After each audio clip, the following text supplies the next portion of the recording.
शंकर एक मेहनती और सीधे दिल का इंसान था, जो मुंबई के एक छोटे से किराए के मकान में अपनी प्यारी पत्नी राधा के साथ रहता था। उनकी दुनिया भले ही छोटी थी, लेकिन उस दुनिया में प्यार, सुकून और प्राणपन भरा हुआ था। दिन भर की भागदौड़ के बाद जब शंकर घर लौटता तो राधा के चेहरे की मुस्कान उसकी सारी थकान दूर कर देती थी। दोनों का जीवन बहुत साधारण था, लेकिन उनके रिश्ते की मजबूती ही उनकी सबसे बड़ी दौलत थी। एक दिन रात का खाना खाते समय राधा ने मुस्कुराते हुए कहा, शंकर जी, हमारे घर में इतना सामान है जो अभी इस्तेमाल नहीं होता, लेकिन जरूरत पड़ने पर ढूंढने में बहुत परेशानी होती है। क्या हम रसोई के पास एक छोटा सा भंडार घर बनवा सकते हैं? राधा की ये बात सुनकर शंकर कुछ पल के लिए चुप हो गया। वह जानता था कि उसकी आमदनी इतनी ज्यादा नहीं है कि वो तुरंत ही ये काम करवा सके, लेकिन वह ये भी जानता था कि राधा कभी बेवजह कोई मांग नहीं करती। वह हमेशा घर और जरूरतों को समझकर ही कुछ कहती है। शंकर ने राधा की आंखों में देखा और हल्की सी मुस्कान के साथ कहा, राधा, मुझे थोड़ा समय दे दो, मैं जरूर तुम्हारी ये इच्छा पूरी करूंगा। राधा ने भी बिना किसी शिकायत के उसकी बात मान ली और कहा, मुझे आप पर पूरा भरोसा है। शंकर के दिल में राधा के लिए और भी ज्यादा प्यार बढ़ गया। अब उसके मन में बस एक ही बात थी कि किसी भी तरह वो राधा की छोटी सी इच्छा पूरी कर दे। अगले दिन से शंकर ने अपनी मेहनत दुगनी कर दी। वो सुबह जल्दी काम पर जाता और देर रात तक काम करता, यहाँ तक कि उसने रात को टैक्सी चलाना भी शुरू कर दिया। उसकी आंखों में नींद कम होती जा रही थी, लेकिन उसके इरादे पहले से ज्यादा मजबूत होते जा रहे थे। हर रात जब वो थका रहा घर लौटता तो राधा उसके लिए खाना लेकर बैठी होती और उसकी हालत देखकर बार बार पूछती कि वह इतना ज्यादा काम क्यों कर रहा है। लेकिन शंकर हर बार मुस्कुराकर बात टाल देता और कहता कि सब ठीक है। धीरे धीरे 2 महीने बीत गए और आखिरकार वह दिन आ गया जब शंकर ने इलाके के मशहूर मिस्त्री रामबाई को बुलाया और घर के पास छोटा सा भंडार गहरा बनवाने का काम शुरू कर दिया। कुछ ही दिनों में रसोई के बगल में एक छोटा सा कमरा तैयार हो गया। जब राधा ने वो कमरा देखा तो उसकी आंखों में खुशी के आंसू आ गए। उसने शंकर की तरफ देखा और बिना कुछ कहे उसे गले लगा लिया। उस पल शंकर को लगा कि जैसे उसकी सारी मेहनत सफल हो गई। उसे ऐसा लगा जैसे उसने दुनिया की सबसे बड़ी खुशी हासिल कर ली। लेकिन उसे क्या पता था कि यही छोटा सा कमरा उसकी जिंदगी में एक अजीब सा बदलाव लेकर आने वाला है। कमरे के बनने के कुछ ही दिनों बाद शंकर ने महसूस किया कि राधा का व्यवहार धीरे धीरे बदलने लगा है और वो पहले जैसे मुख कुछ मिजाज नहीं रही थी। वह अब छोटी छोटी बातों पर चिड़ी चिड़ी हो जाती और कई बार उसे अकेले में चुपचाप बैठा हुआ देखा जाता। कभी कभी तो शंकर उसे चिपकर रोते हुए भी देखता। ये सब देखकर शंकर बहुत परेशान हो गया था, क्योंकि उनकी शादी को कई साल हो चुके थे, लेकिन आज तक उनके बीच कभी इस तरह की दूरी नहीं आई थी। भगवान ने उन्हें संतान का सुख नहीं दिया था, लेकिन इस बात को लेकर कभी दोनों के बीच कोई शिकायत नहीं हुई थी। दोनों हमेशा एक दूसरे के साथ खुश रहते थे। शंकर अपनी कमाई में से थोड़ा सा बचाकर कभी राधा के लिए फूल ले आता तो कभी उसे समुंदर किनारे घुमाने ले जाता। लेकिन अब राधा को ना बाहर घूमने का मन करता था और ना ही वह पहले की तरह कोई फरमाइश करती थी। शंकर को समझ नहीं आ रहा था कि आखिर ऐसा क्या हो गया है जो राधा इतनी बदल गई है। एक दिन उसने हिम्मत करके राधा से कहा, राधा, तुम्हारी तबीयत ठीक नहीं लगती, चलो मैं तुम्हें वैद्य जी के पास ले चलता हूँ। बहुत समझाने के बाद राधा तैयार हो गई। जब वैद्य जी ने उसकी जांच की तो उन्होंने शंकर से कहा कि राधा किसी गहरी मानसिक परेशानी में है। ये सुनकर शंकर और भी ज्यादा चिंतित हो गया। घर आकर उसने राधा से पूछा, लेकिन उसने साफ साफ कह दिया कि उसे कोई परेशानी नहीं है। शंकर को लगा शायद ये संतान न होने की वजह से है, लेकिन जब उसने इस बारे में फिर से बात करने की कोशिश की तो राधा अचानक गुस्से में आ गई और बोली, मुझे अब किसी इलाज की जरूरत नहीं है, मेरे पास बच्चे पालने का समय नहीं है।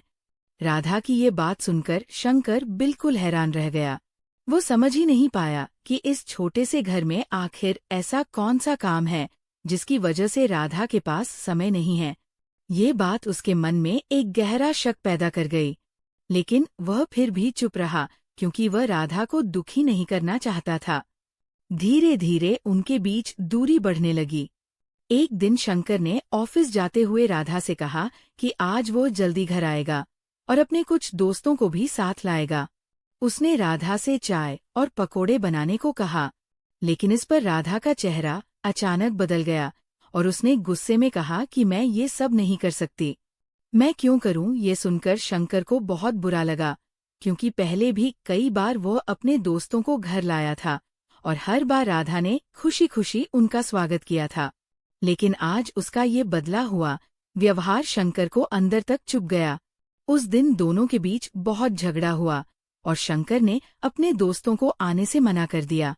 इसके बाद कई दिनों तक घर में सन्नाटा छाए रहा।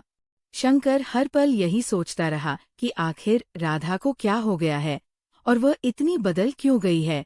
इसी बीच एक दिन शंकर को तेज बुखार हो गया और वो काम पर जाने लायक नहीं रहा। राधा ने उसकी बहुत सेवा की, दिन रात उसके पास बैठी रही, लेकिन उसके चेहरे पर फिर भी एक अजीब सी बेचैनी थी। वह बार बार रसोई के पास बने उसी कमरे के आसपास जाती है और फिर वापस आ जाती है। शंकर कमजोरी की वजह से ज्यादा कुछ नहीं कर पा रहा था, लेकिन उसके मन में अब शक और भी वगैरह होता जा रहा था। एक रात अचानक शंकर की आँख खुली तो उसे धीमी धीमी फुसफुसाहट की आवाज सुनाई दी। वह चौंक गया क्योंकि घर में उसके राधा के अलावा कोई नहीं था। फिर वह आवाज किसकी थी? उसने ध्यान से सुना तो लगा जैसे कोई रसोई के पास बने कमरे से बात कर रहा हो। उसका दिल जोर जोर से धड़कने लगा।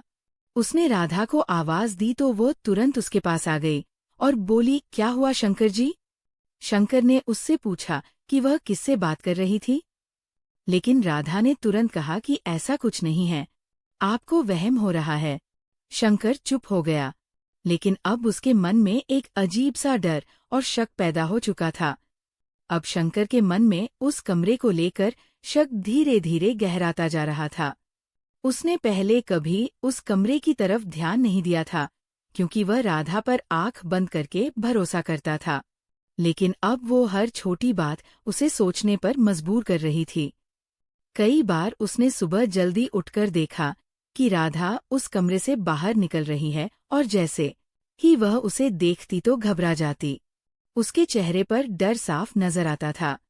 एक दिन जब शंकर की तबीयत थोड़ी ही ठीक हुई तो वो धीरे धीरे से उठकर रसोई की तरफ गया। वहां राधा नहीं थी। तभी उसने देखा कि उस बंद कमरे का दरवाजा हल्का सा खुला और राधा बाहर आई।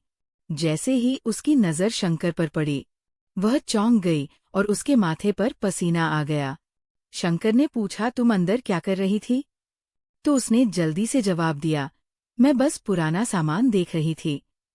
शंकर ने उस समय ज्यादा कुछ नहीं कहा, लेकिन अब उसके मन में ये बात बैठ गई कि जरूर कुछ ऐसा है जो उसे छिपाया जा रहा है। दिन बीतते गए और शंकर की बेशानी बढ़ती गई। अब वो हर समय इसी सोच में डूबा रहता कि आखिर उस कमरे में क्या है। कई बार वह उस दरवाजे को खोलने की कोशिश करता, लेकिन हर बार राधा किसी ना किसी बहाने से उसे वहां से हटा देती।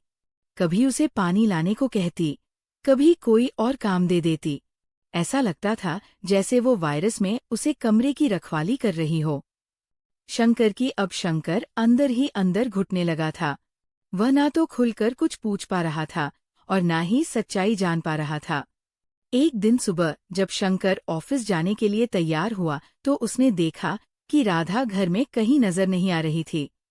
उसने सोचा कि वह रसोई में होगी, लेकिन वहां भी कोई नहीं था। उसने पूरे घर में देखा, लेकिन राधा कहीं नहीं मिली। तभी अचानक उस कमरे के अंदर से हल्की सी आवाज सुनाई दी। उसका दिल एकदम से तेज धड़कने लगा। वह धीरे धीरे उस दरवाजे के पास गया और उसे खोलने की कोशिश की, लेकिन दरवाजा अंदर से बंद था। वह भी सोच ही रहा था कि पीछे से राधा आ गई और बोली, आप यहाँ क्या कर रहे हो? शंकर ने कहा, तुम कहाँ थी? तो उसने जवाब दिया, मैं बस अंदर सामान ठीक कर रही थी। शंकर ने इस बार भी कुछ नहीं कहा, लेकिन अब उसके मन में शक और भी मजबूत हो गया था कि उस कमरे में जरूर कोई राज छिपा है जो उसे छिपाया जा रहा है। उस दिन के बाद से शंकर ने ठान लिया कि वह सच्चाई जानकर ही रहेगा। उसने अपने बचपन के दोस्त किशन से इस बारे में बात की। किशन ने उसकी बात ध्यान से सुनी और फिर उसे पास के गुरुजी के पास ले गया। किशन का मानना था कि गुरुजी ऐसी बातों को समझ सकते हैं जो आम इंसान नहीं समझ पाते। तब शंकर ने गुरुजी को सारी बात बताई, तो उन्होंने कुछ देर आंखें बंद करके सोचा और फिर कहा, तुम्हारे घर में किसी बुरी शक्ति का साया है जो तुम्हारी पत्नी को अपने वश में कर रही है। ये सुनकर शंकर एक पल के लिए डर गया, लेकिन उसके दिल को ये बात बुरी तरह सही नहीं लगी। उसने राधा पर इतना भरोसा किया था, वो मान ही नहीं पा रहा था कि वह किसी बुरी शक्ति से प्रभाव में हो सकती है। फिर वो पूरी तरह इस बात को नजरअंदाज नहीं कर पा रहा था। अब उसका मन और भी ज्यादा उलझ गया था। एक तरफ गुरु जी की बात थी और दूसरी तरफ उसकी अपनी ही समझ। वो समझ नहीं पा रहा था कि किस पर विश्वास करें। अब वो हर समय उस कमरे पर नजर रखने लगा। जब भी राधा वहां जाती वह चुपचाप उसके पीछे जाने की कोशिश करता, लेकिन हर बार कुछ ना कुछ ऐसा हो जाता कि कभी सच्चाई तक नहीं पहुंच पाता। कभी उसे आवाज साफ सुनाई नहीं देती तो कभी राधा अचानक बाहर आ जाती और वह छिपने पर मजबूर हो जाता। धीरे धीरे शक उसके अंदर गुस्से में बदलने लगा। अब उसके मन में अजीब अजीब ख्याल आने लगे। कभी उसे लगता है कि राधा किसी अनजान ताकत के सर में है, तो कभी उसे लगता है कि वह किससे किसी बहुत बड़ा सच छिपा रही है, और कभी कभी तो उसके मन में यह भी आता कि कहीं राधा का किसी और के साथ कोई संबंध तो नहीं है। ये ख्याल आते ही उसका दिल टूट जाता है, लेकिन वह फिर भी किसी नतीजे पर नहीं पहुंच पाता था, क्योंकि उसके पास कोई सबूत नहीं था। अब उसका मन पूरी तरह बेचैन हो चुका था। वो काम पर भी ध्यान नहीं दे पा रहा था। रात को नींद नहीं आती थी और दिन भर बस उसी कमरे के बारे में सोचता रहता था। वह कई बार गुस्से में आ जाता और सोचता है कि सब कुछ खत्म कर दे, लेकिन फिर राधा का चेहरा याद आते ही वो खुद को रोक लेता, क्योंकि वह उसे बहुत प्यार करता था और बिना सच्चाई जाने कोई बड़ा कदम नहीं उठाने चाहता था। अब उसने फैसला कर लिया था कि वह किसी भी हालत में उस कमरे का राज जानकर रहेगा, चाहे उसे कुछ भी करना पड़े।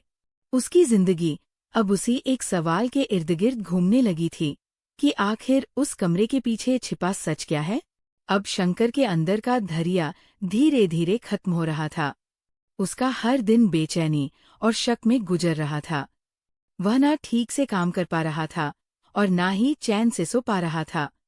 उसके मन में बस एक ही बात घूम रही थी कि आखिर उस कमरे में ऐसा क्या है जो राधा उसे छिपा रही है। कई बार उसने सोचा कि वह सीधे राधा से उस सब पूछ ले, लेकिन हर बार उसके होंठ रुक जाते। उसे डर था कि कहीं बिना वजह वह अपने रिश्ते को नुकसान न पहुंचा दे। लेकिन अब हालत ऐसे हो गए थे कि चुप रहना उसके लिए और भी मुश्किल होता जा रहा था। एक दिन उसने पक्का इरादा किया कि वह सच्चाई जानकर ही रहेगा। उसने योजना बनाई कि वो ऑफिस जाने का नाटक करेगा और घर में छिपकर राधा की हर हरकत पर नजर रखेगा। अगले दिन सुबह उसने राधा से कहा कि वो काम पर जा रहा है और उसे आराम करने को कहा, क्योंकि उसकी तबीयत ठीक नहीं लग रही थी। राधा ने बिना कुछ सोचे उसकी बात मान ली। जैसे ही शंकर घर से बाहर निकला, उसने धीरे से दरवाजा बंद किया और फिर चिपटा वापस अंदर आ गया। वह दरवाजे के पास रखी पुरानी अलमारी के पीछे छिप गया, जहां से वो पूरे घर का नजर रख सकता था। उसका दिल जोर जोर से धड़क रहा था। तभी उसकी सांसें तेज हो रही थी। कुछ देर तक घर में सन्नाटा रहा। फिर धीरे से राधा उठी। वो बहुत संभल कर चल रही थी, जैसे उसे किसी बात का डर हो। वह रसोई में गई और बड़े ध्यान से नाश्ता तैयार करने लगी। शंकर छिपकर ये सब देख रहा था। उसे ये देखकर हैरानी हो रही थी कि राधा इतनी सावधानी से काम क्यों कर रही है। कुछ ही देर में उसने एक थाली में खाना और 2 चप चाय रखी और फिर धीरे धीरे उस बंद कमरे की तरफ बढ़ने लगी। शंकर की आंखें ये देखकर फैल गई क्योंकि उसने साफ देख लिया कि थाली में 2 लोगों का खाना रखा हुआ है। उसका दिल अब तेजी से धड़कने लगा। उसके मन में गुस्सा और शक दोनों एक साथ बढ़ने लगे। वह मन ही मन सोचने लगा कि आखिर वो कौन है जिसके लिए राधा रोज छिपकर खाना लेकर जाती है। उसके अंदर का विश्वास अब टूटने लगा था और उसकी जगह गुस्से ने ले ली थी। जैसे ही राधा ने कमरे का ताला खोला और अंदर गई, शंकर का सब्र टूट गया। उसने कुछ पल इंतजार किया और फिर धीरे धीरे अलमारी के पीछे से बाहर निकला। उसके कदम भारी हो गए थे, लेकिन उसका गुस्सा उसे आगे बढ़ने के लिए मजबूर कर रहा था। उसका मन अब ये मान चुका था कि राधा उसे धोखा दे रही है। वह दरवाजे के पास पहुंचा और अंदर से कि फिर वही धीमी पुसट की आवाज सुनाई दी। अब उसका दिमाग पूरी तरह गुस्से से भर चुका था। उसने बिना कुछ सोचे समझे दरवाजा जोर से खोल दिया और जोर से राधा का नाम पुकारा। उसकी आवाज में दर्द, गुस्सा और टूटे हुए विश्वास की झलक साफ सुनाई दे रही थी। उस पर उसे लगा कि उसकी जिंदगी का सबसे बड़ा सच शब्द उसके सामने आने वाला है और वो खुद को संभालने के लिए तैयार नहीं था। उसके हाथ कांप रहे थे, उसका दिल तेजी से धड़क रहा था और उसकी आंखों में आंसू भरने लगे थे। उसे लग रहा था कि जिस रिश्ते को उसने इतने सालों तक संभाला वह एक पल में टूटने वाला है। लेकिन जैसे ही दरवाजा खोला और उसकी नजर अंदर पड़ी, वो वही का वही जम गया। उसके सांसें जैसे रुक गई, उसकी आंखें हैरानी से फैल गई और उसके सारे ख्याल एक पल में बिखर गए, क्योंकि जो दृश्य उसके सामने था वो उसकी सोच से बिल्कुल अलग था और एक पल ने उसकी पूरी जिंदगी बदल दी। दरवाजा खुलते ही शंकर की नजर जिस दृश्य पर पड़ी, उसे देखकर उसका पूरा शरीर जैसे पत्थर हो गया। उसके हाथ कांपने लगे और उसकी आंखें आरने से फैल गई। उसके सामने राधा खड़ी थी और उसके हाथ में निवाला था जिसे वह किसी को खिलाने जा रही थी। लेकिन वह कोई और नहीं बल्कि उसकी अपनी सौतेली माँ कमला देवी थी। ये देखकर शंकर के पैरों तले जमीन खिसक गई। उसे समझ ही नहीं आया कि वह क्या देख रहा है। उसकी सांसें तेज हो गई और दिल जोर जोर से धड़कने लगा। राधा भी शंकर को सामने देखकर घबरा गई। उसके हाथ से निवाला गिर गया और वह कुछ बोल नहीं पाई। कमरे में एक पल के लिए सन गहरा सा नट छा गया। कमला देवी की आंखों में डर साफ दिखाई दे रहा था और राधा की आंखों में आंसू भर आए थे। शंकर को ऐसा लगा जैसे किसी ने उसके दिल पर भारी पत्थर रख दिया हो। वह कुछ पल तक वही खड़ा रहा और फिर धीरे धीरे उसकी आंखों से आंसू बहने लगे। उसे अपने ही विचारों पर शर्म आने लगे। उसे याद आने लगे कैसे उसने राधा पर शक किया था, कैसे उसने उसके चरित्र पर सवाल उठाए थे और कैसे वह उसे गलत समझता था, जबकि सच्चाई कुछ और ही थी। राधा इतने दिनों से उसकी माँ की सेवा कर रही थी, उन्हें छिप कर रख रही थी ताकि घर में कोई झगड़ा ना हो। शंकर की माँ बहुत मजबूरी में उसके पास आई थी। उनके पास रहने के लिए कोई जगह नहीं थी और राधा ने उन्हें अपनी माँ की तरह अपनाकर इस घर में जगह दी थी। लेकिन वह जानती थी कि शंकर अपनी सौतेली माँ को स्वीकार नहीं करता, इसलिए उसने ये बात उससे छिपाई थी ताकि उसका घर टूटने से बच सके। शंकर अब पूरी तरह टूट चुका था। वह धीरे से जमीन पर बैठ गया और अपने सिर को पकड़कर जोर जोर से रोने लगा। उसे लग रहा था कि उसने बहुत बड़ा पाप कर दिया है। वो खुद को माफ नहीं कर पा रहा था। राधा उसके पास आई और उसे संभालने की कोशिश करने लगी, लेकिन शंकर की हालत ऐसी थी कि वो खुद को संभाल नहीं पा रहा था। उसने रोते हुए राधा से माफी मांगी और कहा कि उसने उसे बहुत गलत समझा। उसने कहा कि वह इस लायक भी नहीं है कि राधा उसे माफ कर सके। राधा ने उसके आंसू पूछे और उसे शांत किया। उसने कहा कि उसने जो किया वह मजबूरी में किया था और वह बस घर को टूटने से बचाना चाहती थी। कमला देवी भी रोने लगी और उन्होंने शंकर के सिर पर हाथ रखा। उस पर शंकर को अपनी गलती का एहसास पूरी तरह हो चुका था। उसने अपनी माँ के पैरों को छूकर उनसे माफी मांगी और उन्हें अपने दिल से स्वीकार कर लिया। उस दिन के बाद शंकर की जिंदगी पूरी तरह बदल गई। उसने अपनी माँ को घर में एक सम्मानित सदस्य की तरह बनाया और उनकी देखभाल की जिम्मेदारी खुद ली। अब राधा को भी कुछ छिपाने की जरूरत नहीं थी। उसके चेहरे पर फिर से वही मुस्कान लौट आई थी, जो काफी समय से गायब थी। शंकर ने महसूस किया कि राधा का बदला हुआ व्यवहार उसकी परेशानी और उसकी चुप्पी दरअसल उसके प्यार और त्याग का ही रूप था। वे दोनों पहले से भी ज्यादा करीब आ गए थे। उनके रिश्ते में विश्वास और समझदारी और भी गहरी हो गई थी। शंकर ने उस दिन के बाद से अपनी माँ को पूरे सम्मान के साथ पुकारना शुरू कर दिया और राधा के प्रति उसके दिल में और भी ज्यादा सम्मान बढ़ गया। इस घटना ने उसे सिखाया कि कभी कभी जो चीजें लगती है उनके पीछे बहुत बड़ी सच्चाई छिपी होती है और बिना सच्चाई जाने किसी पर शक करना सबसे बड़ी गलती होती है। अब उसका घर पहले से ज्यादा खुशियों से भर के आया था। जहां पहले शक और दूरी थी, वहां प्यार और अपनापन था। यही कहानी हमें ये सिखाती है कि रिश्ते विश्वास से बनते हैं और उन्हें मजबूत बनाए रखने के लिए समझदारी और धैर्य बहुत जरूरी होता है। दोस्तों, आपको कहानी कैसी लगी? कमेंट करके जरूर बताएं और आप चैनल पर नए हैं तो चैनल को सब्सक्राइब जरूर कर लें। धन्यवाद।